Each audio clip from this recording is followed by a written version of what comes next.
Okay, ladies and gentlemen, Paul Chamberlain, the Air Force guy, coming to you today for the vlog in my series of weekly vlogs. And today we're going to talk about kind of a follow-up from last week where you sanitized your fresh water system, getting your RV ready for the season. We're going to be talking about checking your sealants and resealing as needed.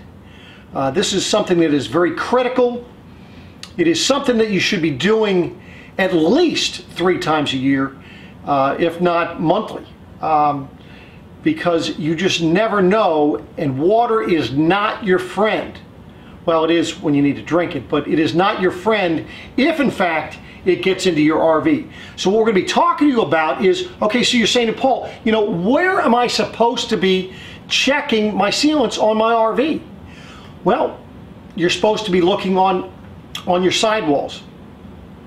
So you're going to be looking on the door side of your RV, and what you're looking for is anything that was put into the sidewall or attached on the sidewall. You're going to be looking all around there. You're also going to be looking at your off-door side. Typically, you're going to have a slide over there as well, and you're going to be, again, any place that something was put into the side. Hole was put in, so you have windows, lights, things of that nature.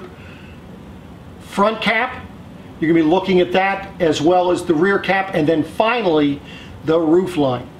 On the roof line, you're going to have many areas you need to check. You're going to see where they're attaching the, in some cases, your sidewall to the roof, in your roof line on the back, roof line on the front, where the caps are coming together, or where the rubber, TPO, fiberglass, metal, where it connects to the next segment of your RV. So that's on your roof line that you'll be checking. So let's get into it and kind of show you what you're supposed to be looking for. Okay, so we had discussed about sidewalls, front cap, rear cap. Now, what are we actually looking for again? We're looking for cracking, peeling, missing things. So you can see how this stuff is cracking.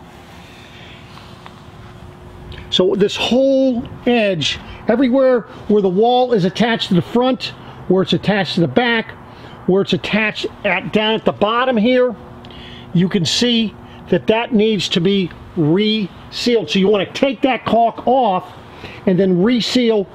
You can use regular silicone, whether you use clear, white, black, whatever color you would like. Anything that is put on the sidewalls, you can see even around this entertainment center, you can see that it's cracking, and that needs to be resealed. Folks, this, of course, you can see this one was neglected, did not have anything done. Even back down at the bottom where your awning is connecting, that needs to be done there. All along the back.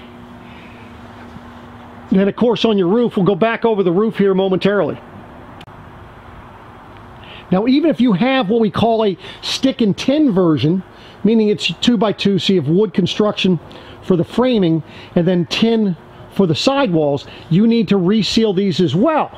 And again, it doesn't have to be pretty. You can see this isn't pretty. Still could probably use a touch-up. You can see that it's separating right there. Fortunately, that's below the floor line, so it's not as bad. But anywhere you have anything cut into the sidewall, the rear cap up around the slide outs, your lights back here, you want to reseal on a regular basis.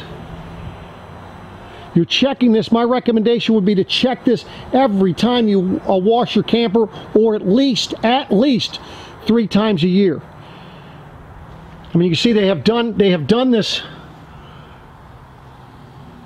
and they've done a nice job putting it on there. Probably could use another redo, but this is on a stick and tin version. Now, for those of you that have molded fiberglass caps on the back or the front, you still need to reseal that. You want to seal around the lights, the light lenses, and then you also want to be sealing where the cap is meeting the wall on both sides. You can see this one here, very nice job. It's nice and sealed. no cracking, no peeling, no bubbling. So that is if you have the molded fiberglass caps. So when you get up on your roof, again, you're going to be sealing where anything is protruding through the roof or anything has been attached to the roof, such as this luggage rack. And what you're looking for is any cracking, peeling, bubbling, so you can see here, you have some cracking here, all along this edge.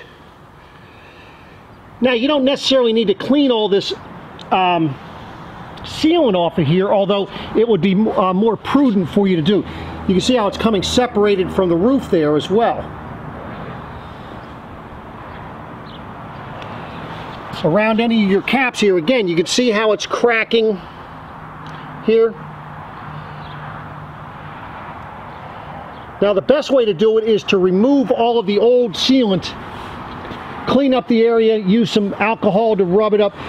Make sure that you get it all clean of any oil, any debris, or so forth.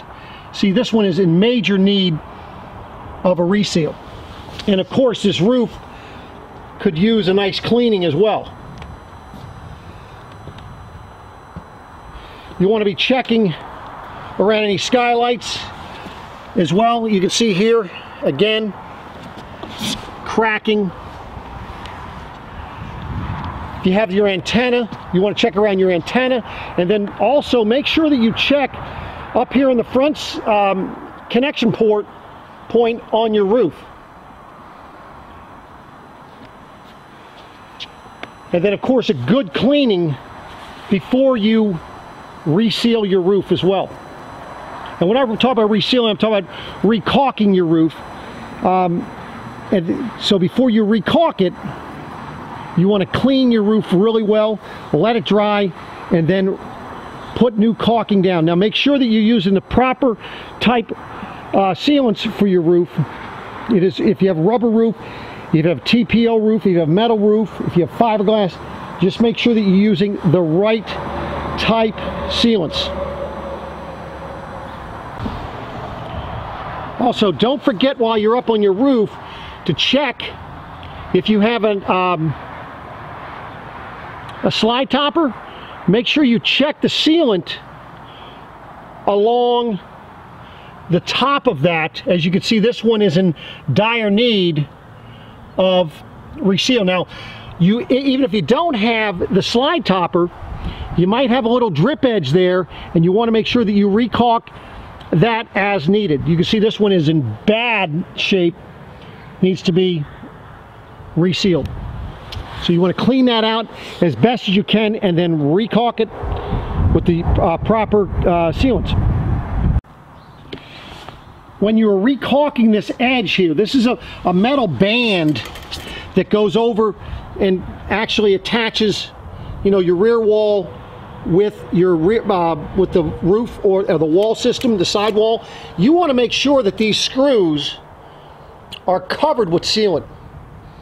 You want to make sure that you eliminate any possibility of having any water getting in. So just keep that in mind as well. Now you might ask, well, how do you spot water damage in a trailer? Well, one very important way, or one easy way of finding water damage is the discoloration on the vinyl flooring, as you can see right here. And if you look out here into this area, you'll see that it extends into the cabinet. Now, I would venture to say that this leak here is from where the awning is connected on the bottom. Another thing you could notice, I mean, the rest of this floor is very well taken care of, but let me show you this front bed and show you, this is a hybrid, of course, but let me show you water damage in this. So you see I had the mattress out of the way. I mean, you could see a little bit of bubbling in the base here, but see, as I'm knocking on this, as we go back further into it, see, that's where it's solid. You come up in this area, and other areas are very, very soft. So not only should this be sealed on the outside, but also on the inside. to keep water from getting down and making soft bed ends. As you can see, there's no sealant on the inside of this particular bed. Now looking on the outside of this particular trailer, you can see how this door has bubbled out. So this door all through here is delammed. And again, that would have been from the seal. The seam all along there does not look like it was touched after it was purchased. On the inside, of course, if you're going to be looking for water damage, you just go ahead and if you knock on the walls, if you knock on the floor, that's how you'll be able to determine whether you have water damage.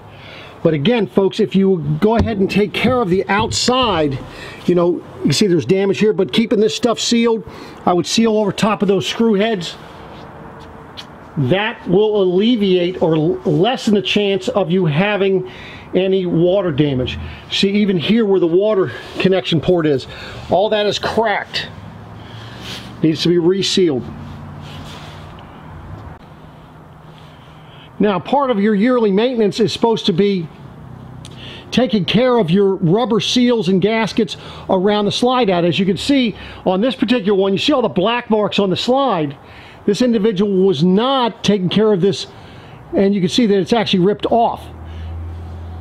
What you want to do is you want to condition that twice a year, and what I tell you to do after you condition it to alleviate you having this type of issue is put some baby powder on it, and you're not going to run into it sticking on the outside of your slide out.